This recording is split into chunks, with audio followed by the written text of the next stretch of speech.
All right, I do want to go over two things. One, how to actually set the back of said postcard up. Um, for this, the steps are going to be the same whether it is landscape or portrait. What's the most relevant for this one is having the sizes to make sure that your postage is going to be right, that your barcode area is left blank, and your mailing address. All right, so I am curious, who has looked up and researched back of postcards already? Yeah, they're really exciting, right? No, not at all. So, there is what I call sexy design and not so sexy design. The back of the postcards are not that visually interesting. So, that's why it is rather formulaic. That's why the emphasis is going to be mostly on the front, and the back is just a functional piece to make sure that it can go through the mail and postage system a-okay. Something we have not talked about is setting up guides in Photoshop. We're going to need our rulers, and it's Command R, or I think it's under View. Yes, rulers. So it's Command R. Your computer at home, if you end up really liking using rulers, this part will be remembered every time you log in. Ours just resets every time. So if you really do like rulers, you're going to need to make sure that they are visible at the top because we're going to pull our guides out from there. It's the same in Illustrator, and it's the same in Photoshop, and it's the same in InDesign. So our rulers are all going to be functioning the same. All right, we can tell we have one problem because when I made my document, we didn't have it set to inches, and let's make life easier for ourselves and change it to inches. So under Photoshop, Preferences, we're going to go down to Units, and there it is, our friend Rulers. And we're going to change our rulers to inches. I would always recommend leaving everything else the same because our type, we actually are used to reading type in points. So if you change it to another unit of measurement, it's going to be really weird sounding us because, we're used to being like, it's a 12-point normal type. If you change that, it's going to be totally different. All right, we're going to go ahead and hit OK. So what we need to figure out for this, we need to make sure there's room for the stamp. Maybe if you want to go crazy to have like a 2, so on the right, like TO with a colon, like this is who I'm addressing it to. Maybe to find our midpoint so we don't get anything confusing, you can put a line there. And maybe the only thing you're really going to have is in the upper corner a little bit of a description for each card. So our card is 4 by 6, so I'm going to drag a guide out so that way we know where our midpoint is. I'm going to undo that and do it again a little bit slower so that you can see how we got to there. So if I hover on this gray portion of our guide where the ruler is, so you can see it goes to a crosshair here. That means the tool is active. And now I'm on the ruler part. This is where our guides are going to come from. I'm going to click and hold, and I'm going to drag it over. So we have our midpoint. And what I would say from here is this is like what you do is the right side is our add to who it's going to be addressed to. The left side is like a little message if we want it to leave it. We can see on our handout it says there's this line. It's like, well, okay, 2 3/4 inches up, I need to have another guide so I know that that's where like my 2 is going to be. So, it has to be in that section, or the post office is really fussy. They just won't deliver it. Right now, our guide is set to our 0 point being here. But to make life easier, we can actually set that 0 point to another corner. In this little intersection area, you will see 2 crosshairs. Click, hold, and drag. And that's going to reset my 0 origin to the bottom left corner. So then all I have to do is find my guide and go up to 2 3/4. All right, so that area down on this side, that's where our 2 box can go. So I'm going to type in with our type tool, if it catches up to me, 2. Ooh, let's capitalize it, 2.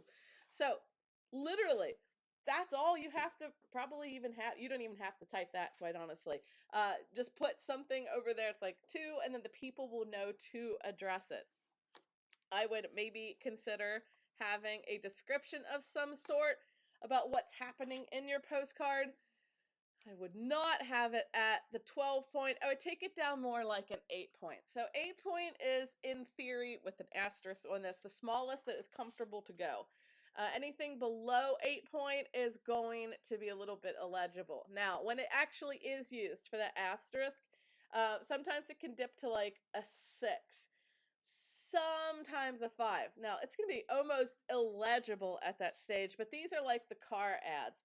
So, you know, if you look at car ad, they have the little asterisk, and at the very bottom, it's like, based on 3% APR financing, blah, blah, blah, blah, blah, like the radios where they speed up there. That's our 6 point typeface at the bottom that just gives us our legal bits there. So for ours, this does need to be legible.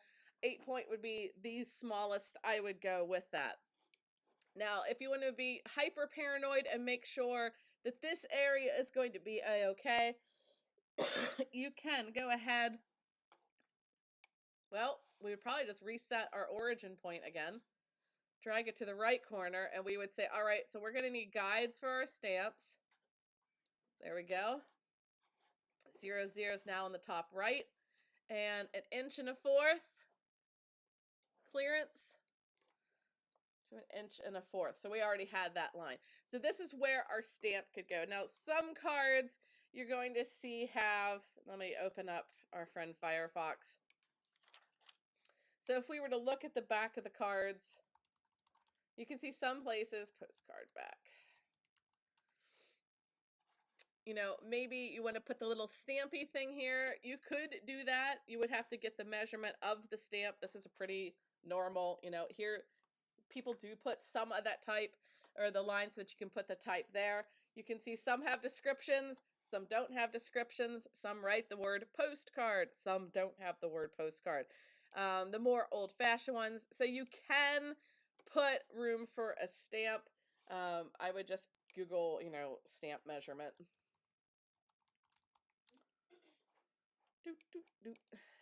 All right, and then go in here. Ooh, we have millimeters. So we would go ahead and set that up with the millimeters. If we were to do that, we have these tools that we haven't talked about yet at the bottom. And this is Photoshop saying, hey, we know you like to do some of the things that Illustrator does, so let's try to bring some of those in. We have what I would call the regular selection style tool that we are used to in Illustrator. We have our shapes. And our shapes, we have our lines, etc. So if we were to create our box, all I would have to do is click once, and I should have written that measurement, oops, down. What was it? 19 millimeter. 19 millimeter. So never worry about mathing in these programs, because if you know the unit of measurement, so 19 millimeter by 22.5 millimeter, 22.5 millimeter, it will draw that unit of measurement. So even though it was set up to pixels, or if it's set up to inches, you are going to be able to continue to edit it. So maybe I would put it, well, we want to make sure it's in this quadrant, so I would put it around here. I would make the fill none and give it a nice,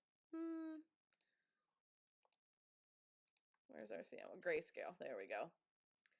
And just put an outline on it. And this is set to a 1 pixel outline, and I'm just going to default back to it. That way the people would know that there would be postage of some sort. If I wanted a line here, or if I wanted the lines instead of the 2, you guessed it, it's under our shape building tools. We have the stroke, we have the line. I'm going to go ahead and just put the stroke on that. I would keep it within that confine again.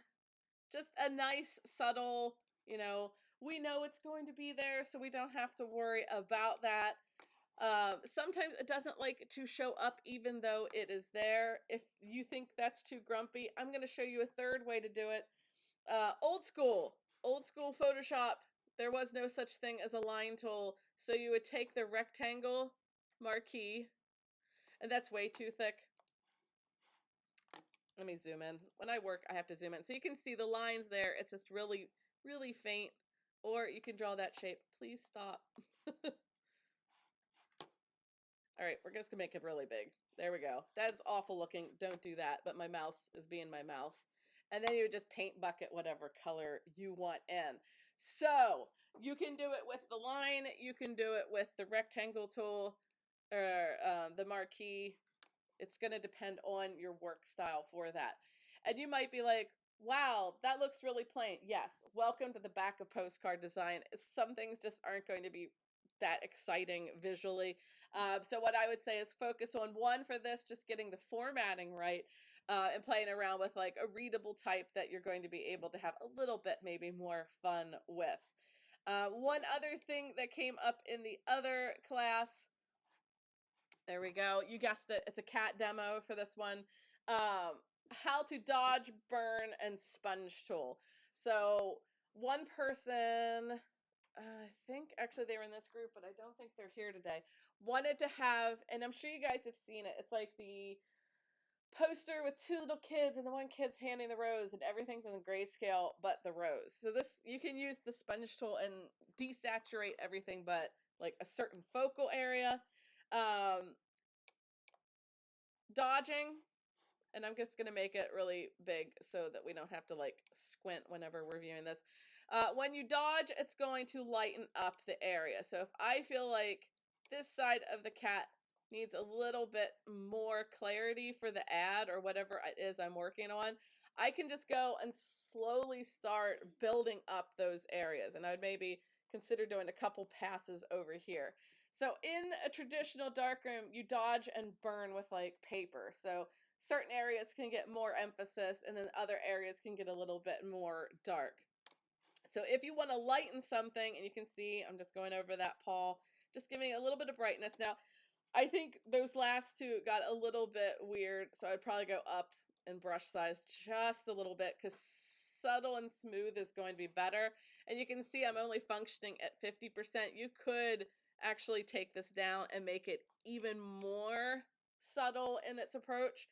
So let's say, reverting that photo back. So you can go file revert and it'll take it back to the whatever the most recent saved state was. Burn is going to do the opposite. It's going to give you more shadows. I'll just go pretty big again with this one. Yeah, that looks pretty good. Let's say we want to make him a little bit more dramatic with this shadow. I'm at 50% exposure, and I just do like a swatch down, and then I stop the mouse so that if I don't like it, I'm only going to undo one or two of these movements instead of like, if I just keep painting and then I feel like I've went too far, then you lose everything. But if you just do a swash, swash, swash, it's going to pull it out that way. The sponge deals with either desaturations or saturations, whichever you are looking for. I will oftentimes in a photo, so let's say it's a wedding shoot, and it's a close-up of the bride, and she's just like smiling away. But you want to give a little bit of an extra emphasis point. It can be nice to go into this tool, and I usually get it to the shape of the eye, and I might boost the flow a little bit more. And one or two clicks is going to not morph it too much, but it is going to give a little bit more of an emphasis point. So if you go too far, and I'm just going to keep clicking, it gets really weird. So just be careful with that one. Like the 2-click rule is good for that. I'm going to revert it again just to make life easier. 1, 2, 1, 2. So it's subtle, but it's just a little bit more of a kick to make it interesting. You can change the flow state. If I'm going to desaturate, I'm going to kick that up even more, and I'm kind of lazy today, so let's really get a big brush. There we go. So if I wanted to do those photos where it's like the kids handing each other the rose, and in this case I want the eye to have the emphasis, now you could do your masks, etc., or you can do a second layer that's grayscale. As usual, if you look at the tutorials, every tutorial is going to give you a different version of this. I'm going to take the brush size down again. That's good. And what I want for this one is I'm sort of painting the desaturation in so that all I have is the emphasis of the eyes for this. Oops. And if you right click, you can change your brush sizes also. There we go. A majestic mouser where everything is selective colored except for the eyes, of course. So for this one, you can do special effects like this with it, or again, just give it a little bit of boost. So let's say you're doing an area and you're like, wow, that blue is really great. I wish I could kick it up just in this area a little bit more. You can use it there. I'm not sure if I showed it in this group, so let's just do a repeat just in case. One last thing, and I'm going to zoom really far in for this one, is the clone tool, because this did come up in yesterday's classes also. So the clone stamp tool, I don't even know if they call it, they kept the stamp. So it used to be called the rubber stamp tool. So if you're reading old tutorials and you say, what is the rubber stamp? It's just the clone stamp. So this is one of those ways that you can, let's say you're doing an image restoration. So a lot of my students actually get into photo restoration because a lot of people want to have their old photos fixed up. So it's a good way to make ye old side hustle money, because people will pay pretty good prices for like an old childhood damaged photo. So you can use the clone stamp tool to fix damaged photos, or let's say the cat just has way too many whiskers. This is applicable, let's say you're doing a magazine cover and someone has a blemish or what have you. You can use this tool to sort of hide some of these things. When you click, this is why everyone panics over the clone stamp. You're like, what? I didn't do anything. I just wanted to get rid of this part. And it's just saying you can't, because what you need to do is option click to define the source point. So like an actual rubber stamp, think of the source point as the ink. And you have to put the ink on the stamper and then put it on the image that you're putting it on. So if I hold down my option key and I click once, that's the sample right there. So that when I come here, it's going to remember that distance and I could start hiding that part. I am going to recommend that you always work at it at the softest, because it's a rubber stamp. It's going to blend with this, but if it's on the 100% hard, it's going to look like a cookie cutter just plopped a color there. Now, there is a weird technique when it comes to this tool. You will option click a lot if you want it to look natural. What this is doing, so that I can zoom in a little bit more, and it's hard to see with the black, but you can see all these weird little pixel differences over here. Let me get in really far and turn off extras.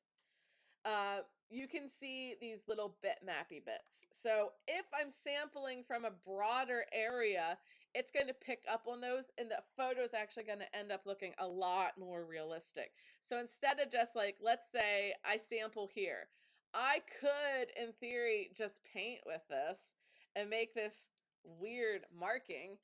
You're going to be able to tell that was faked. So what you want to do instead is take samples sort of all around it, so it all homogenizes.